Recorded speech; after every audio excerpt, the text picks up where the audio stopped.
And we're looking at again at a live picture there of the flywheel as the third man into the Phoenix capsule is lifted up. We've been reaching out to as many English-speaking Chileans as we can. Vito Ortiz among them. Good to see you. Thanks for stopping by. So you spent about the last 5 days here or so. Describe the mood. What has this experience been like? Well, it's emotional, first of all. And now that the two miners come up, it's something that it fills everybody with happiness. But at the same time, we want everybody to be safe. And this morning I was talking to the folks down in Copiapó at the farmers market, and everybody's saying the same thing. Let's bring them up, but safely. Right. That's the mood. Okay. We've been waiting for 70 days. We can wait for another 2, but make it safe. This must be dominating the conversation. Everywhere. Barbershops, at markets. Everywhere. Everybody for the last 70 days has been really focused on this little piece of a mountain with these people down there. It's a miracle for us. It brings everybody together and makes it more human. That's really what it is. After one of the most devastating natural disasters in recent memory, this is a galvanizing moment. Yeah, it's the bicentennial year for Chile as well. So everything's coming together, and this would be the cherry on top of the cake. Hopefully, everything will be okay. But that's it. You're cautiously optimistic. Has that been just mingling in the crowd? Has that been the mood as these guys have come up? You still got a long night to go. Yeah, it looks like they brought 2 guys in the last couple of hours, and that's pretty fast. But we have to be cautious and make it safe. That's all. What sort of national heroes will these guys be going forward, do you think? Well, I don't know. I mean, these are regular folks, hardworking, blue-collar guys that are going to be surrounded by media, and it's up to their families and up to the people around them to protect them from everything that comes around, because they're going to be asking for their attention, and they have to spend time with their families, protect their privacy, and hope for the best for them in the future, because I'm sure that they're gonna keep mining, but because that's what they do. But this is a call also. You think so? Yes. With all the money, all the fame? Yeah, these are regular folks, you know? They're miners. You are born a miner, you're going to die as a miner, right? But they're going to have the 15 minutes of fame that they deserve, and then they're going to go back to work. I'm sure of it. Well, this has been stunning to watch. You can see the flywheel turning as the third of the 33 makes his way to the surface.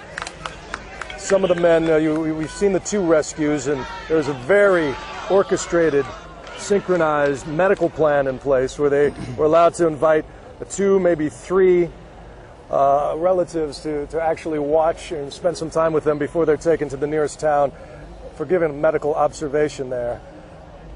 But it's just stunning to me, Vito, that we're watching live pictures from half a mile below the Earth's crust. I mean, I'm still stunned about the technology that we have nowadays. We can do all of these and more probably. And it's subreal. Is it not real? And it feels it does feel surreal, doesn't it? Yeah. And let me ask you, I mean, the thing that I've been struck by, and we're talking to a fellow American journalist, and you cover natural disasters around the world in various forms and see the various responses. What is it about the Chileans where you were able to pull this off with this sort of military precision? Everything, when you guys announce a press conference at 9 o'clock, as Jeffrey Kaufman was saying, it starts at 9 o'clock, and every promise is kept, they under-promise and over-deliver. Well, first of all, we have a very good education system which have brought all these professionals that we can rely on, these experts that are telling us that it's safe to bring them up, for example. And at the same time, it transpires around schedules. We try to be as punctual as possible, and it's all this professionalism that comes around and gives safety to the people. I mean, we feel safe with the professionals and with the leaders that we have nowadays. Yeah. Really, that's the bottom line. Well, congratulations for a victorious moment thus far. All Fingers right. crossed for the rest. Thank you, Vito Ortiz. Thank we you. appreciate that. Again, we're seeing these live pictures as they stream in. And our sincere thanks to Chilean television, Chilevisión, for these stunning pictures. The production here, there are award show or Super Bowl producers and directors who are probably watching this with envy, because the way this whole thing has been orchestrated has really been spot on. And we had, Jeffrey, so many sort of cautious warnings that we won't be able to see these men as they come up. They're really concerned about their psychological and physical state, but they're obviously healthy, and the drama just added to the moment. You know, what I want to know is where they learned in this country to be so savvy about how something like this plays internationally. There is no, they don't have a huge profile. This is a country of 16 million people. It's a prosperous country, and it's kind of the odd man out in Latin America. It's a developed country, and it's the country that really does work, kind of the Switzerland of Latin America. But somehow they've managed to show the world in just a few weeks that they really can deliver. And what an impressive record they've got. And not to be lost in this, I mean, certainly we egocentric Americans don't want to inject ourselves into their moment, but NASA helped design this pod, this rescue pod. You interviewed an American drilling expert who was in Afghanistan who came over. That's right. And I think it actually reflects a certain self-confidence in Chile that rather than say, oh, we can do it ourselves, they were very happy to accept help not just from the U.S., but from Australia, South Africa, Canada, Argentina, Spain. They said, listen, we'll take any help.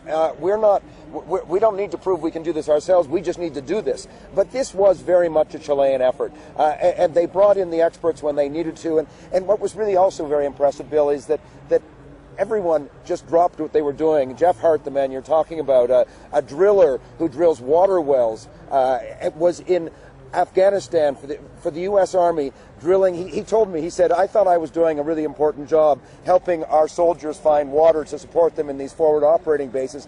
I knew about this thing from afar, and I'd been following it, and then I got this call that they needed a water well driller, and they wanted me. 2 days later, here I am, and he said, suddenly, drilling water wells in Afghanistan was nothing.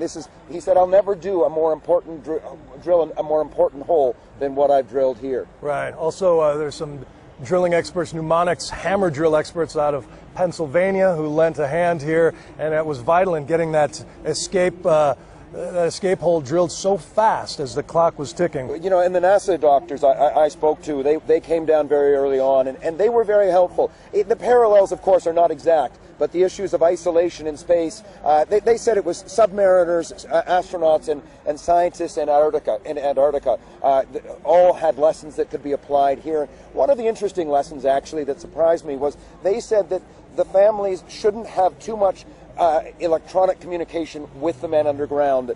Letters were fine, but they should limit it quite severely because the men needed to focus on the world they were in, not the world they couldn't be in. Interesting. And so they were only given 5 minutes once a week on that video phone, but they could send as many letters as they want. Yeah. And that was NASA's counsel. I've heard commanders in Afghanistan and share the same sentiment. In the age of Skype, whether it helps or hurts to connect with home, there we are. But we're again riveted by these live pictures. We have 2 men to the surface. The third one is on his way up, 12 minutes into his ascent.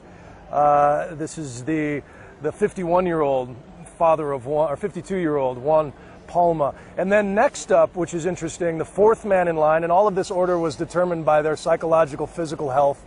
The 4th man up is a 24-year-old Bolivian, who had only worked in the mine for a few days. He's lived in this country for a while. That's right. Well, in fact, he might be the one exception to the health issue. There was a little politics because Evo Morales was coming.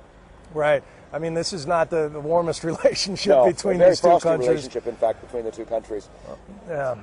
Well, we do want to show just a few more images as all of this unfolds. Of course, we'll have much more on Good Morning America tomorrow, but as our special extended edition of Nightline wraps up, just to share some of the most triumphant moments from the first men coming to the surface. It's really inconceivable after 10 weeks trapped below. You know, it's not over, and clearly there is the possibility for things to go wrong, but the fact that it's gone so smoothly is just so encouraging.